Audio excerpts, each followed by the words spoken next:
ৰাজ্যৰ ছাত্ৰ-ছাত্ৰীসকলৰ বাবে এই মুহূৰ্তত ওলাই আহিছে এটা খুবেই ডাঙৰ জৰুৰী খবৰ। ইতিমধ্যে শিক্ষামন্ত্ৰী ডাক্তৰ ৰণোজ পেগুৱে ঘোষণা কৰিছে যে আজিৰ পৰা পাঠদান কৰা হ'ব দশম শ্ৰেণীৰ ছাত্ৰ-ছাত্ৰীসকল। আমাৰ হাতত শিক্ষামন্ত্ৰী ডাক্তৰ ৰণোজ পেগুৱে সংবাদ মাধ্যমত ব্যক্ত কৰা মন্তব্যটো আছে, আপোনালোক শুনোৱাম। সেইকাৰণে অনুৰোধ কৰিছোঁ ভিডিঅ'টো প্ৰথমৰ পৰা শেষলৈ অতি মনোযোগেৰে চাই যোৱাৰ লগতে এতিয়ালৈকে যদি আমাৰ এই চেনেলটো ছাবস্ক্ৰাইব কৰা নাই তেনেহ'লে ছাবস্ক্ৰাইব কৰি লওক, তেতিয়াহে এডুকেশ্যনৰ লগত জড়িত নিউজসমূহ সকলোতকৈ আগত পাব। তেনেহ'লে বলক শিক্ষামন্ত্ৰী ডাক্তৰ ৰণোজ পেগুৱে ঘোষণা কৰা মন্তব্যটো।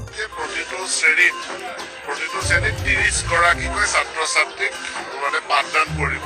যদি ছাত্ৰ-ছাত্ৰী অধিক আছে দুটা শাখা কৰি পেলাই পাঠদান কৰিব। হয়, দশম শ্ৰেণী কাইলৈ খুবেই ভাল হ'ব আৰু আৰম্ভণিতে হয়তো উপস্থিতিৰ সংখ্যাটো অকণমান কমিব পাৰে, কাৰণ কিন্তু লাহে লাহে উপস্থিতিৰ হাৰ বাঢ়িব।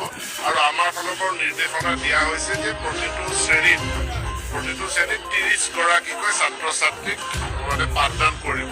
যদি ছাত্ৰ-ছাত্ৰী অধিক আছে দুটা শাখা কৰি পেলাই পাঠদান